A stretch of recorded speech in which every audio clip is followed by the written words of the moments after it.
বাবা একটা চমৎকার খুশির খবর নিয়ে আসছি বাবা। আচ্ছা আচ্ছা বল।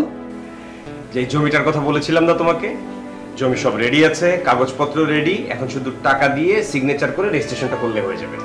বাহ বাহ, খুব খুশি হলাম, খুব খুশি হলাম, খুব খুশির খবর। আমার খুব মজা লাগছে বাবা।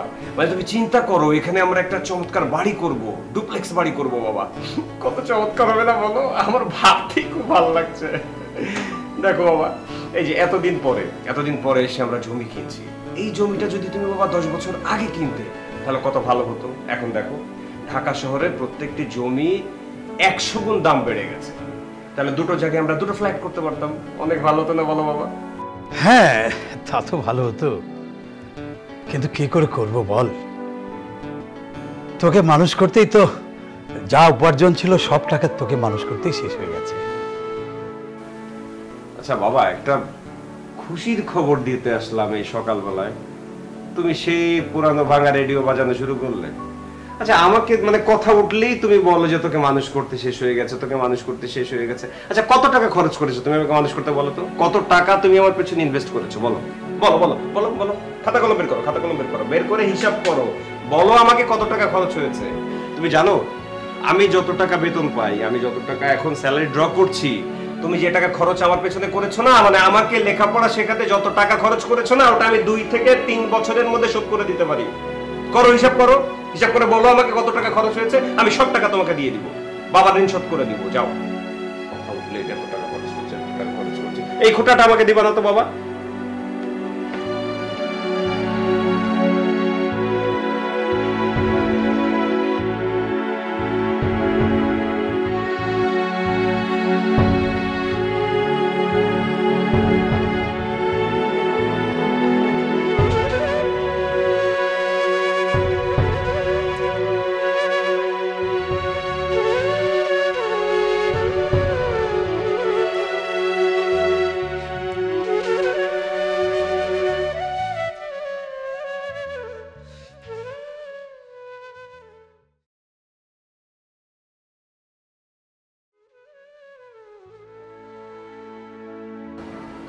একটা গল্প শুনবি?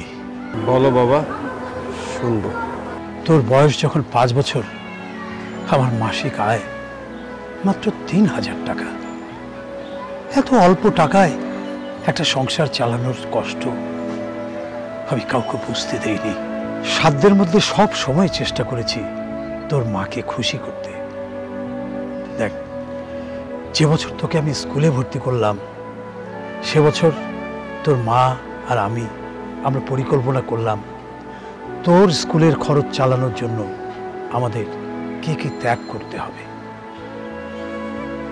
সে বছর তোর মাকে আমি কিছুই দিতে পারিনি। তুই যখন কলেজে, তখন আমাদের অবস্থা মোটামুটি ভালো, কিন্তু জানিস খুব কষ্ট হয়েছিল তোর মা যখন অসুস্থ হয়েছিল। ঔষধ কেনার জন্য আর চিকিৎসার খরচ মেটানোর জন্য প্রতিদিন ওভার টাইম শেষ করে ঘামে ভিজে রোদে বৃষ্টিতে বাসায় ফিরতে আমার খুব কষ্ট হতো, অসহ্য লাগতো। কিন্তু এই কষ্টের কথা কখনো কোনো দিন আমি কাউকে বুঝতে দিইনি, এমনকি তোর মাকেও না। জানিস, একদিন শোরুম থেকে একটা বাইক দেখে আসলাম। সে রাতে আমি স্বপ্নেও দেখেছিলাম আমি বাইকে চড়ে অফিস যাচ্ছি, কিন্তু পরদিনই তুই আমার কাছে আবদার ধরলি একটা কম্পিউটারের জন্য। জানিস, তোর কষ্টে আমার কষ্ট হয় বাবা। আমি সেই বাইকটা না কিনে তোকে আমি কম্পিউটার কিনে দিয়েছিলাম। বাবা, আমার তখনকার 100 টাকা হয়তো তোর এখন 1 টাকার সমান, কিন্তু মনে করে দেখ, সেই 100 টাকা নিয়ে তুই বন্ধু বান্ধব নিয়ে কত আনন্দ করেছিস। নতুন মোবাইলে কানে হেডফোন লাগিয়ে সারা রাত গান শুনেছিস, বন্ধুদের সাথে পিকনিক করেছিস, ভ্রমণ করেছিস, কনসার্ট দেখেছিস। তোর প্রতিটা দিন ছিল স্বপ্নের মতন। তার আজ তোর দেয়া 100 টাকা দিয়ে আমি ডায়াবেটিস পরীক্ষা করতে চাই। একজন ডায়াবেটিস পেশেন্ট হিসাবে আমার তো মাছ মাংস খাওয়া নিষেধ। তোর এত টাকা আমি কি করে খরচ করি বল? তোর টাকা নিয়ে তাই আজ আমি কল্পনার হাট বসাই। সেই হাট থেকে আমি নতুন বাইক কিনি, জানিস সেই নতুন বাইকে চড়ে আমি যেন সারা শহর ঘুরে বেড়াচ্ছি। আমি বন্ধুদের নিয়ে সিনেমা দেখতে যাই।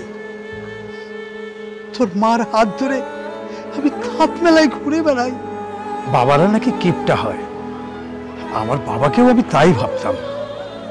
পুরুষ থেকে পিতা হতে আমার কোনো কষ্ট হয়নি। যত কষ্ট, সব কষ্ট সহ্য করতে হয়েছে তোর মাকে। কিন্তু বিশ্বাস কর, পিতা থেকে একজন দায়িত্বশীল পিতা হওয়ার কষ্ট একজন পিতাই বুঝে।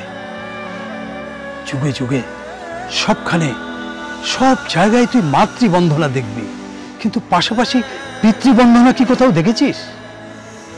দেখ, এই সংসারে পিতার প্রয়োজন হলো তেমনি। হাতের এই বুড়ো আঙ্গুলটা ছাড়া একটা রুটি ছিঁড়েও দুটুকরো করা যায় না। পিতা ঠিক তেমনি। পিতৃবন্ধনা আমি আশাও করি না রে। শোন, সন্তানের প্রতি ভালোবাসা কোনো পিতা হয়তো প্রকাশ করতে পারে না, কিন্তু একজন সন্তানকে সঠিকভাবে মানুষ করে তোলা থেকে এই যে দায়িত্ব, এই দায়িত্ব থেকে কোনো পিতা কোনো দিন বিচ্যুত হতে পারে না রে। আমি তোর পেছনে তোকে মানুষ করার জন্য আমার সারা জীবনের যে কষ্টার্জিত অর্থ ব্যয় করেছি, তা হয়তো তুই 2 বছরের মধ্যেই পরিশোধ করে দিতে পারবি। কিন্তু আমার যৌবনে দেখা সেই স্বপ্নগুলো যে স্বপ্নের ভিত্তিতে দাঁড়িয়ে আজ তুই আমার সব ঋণ পরিশোধ করার কথা বলছিস, সেই স্বপ্নগুলো কি আর কোনোদিন বাস্তব রূপ পাবে?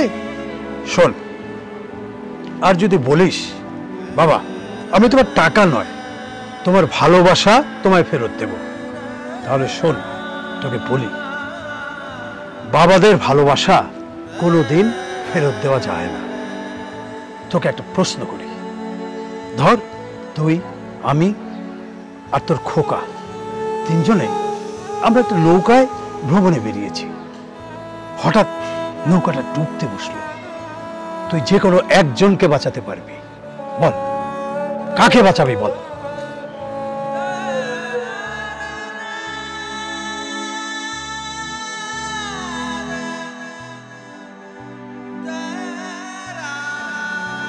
উত্তর দিতে হবে না তোকে, থাক থাক। শোন, একটা কথা মনে রাখিস, ছেলেরা বাবা হয়, বাবা কোনোদিন ছেলে হতে পারে না। পৃথিবীতে সব থেকে ভারী জিনিস কি জানিস? একজন পিতার কাঁধে তার পুত্রের লাশ। আমি সৃষ্টিকর্তার কাছে একটাই প্রার্থনা করি, শেষ যাত্রায় আমি যেন তোর কাঁধে করে আমি যেতে পারি। তাহলে হয়তো একটা ঋণ তুই পরিশোধ করতে পারবি। তোকে কোলে নেওয়ার ঋণ, এটা পরিশোধ করতে পারবি।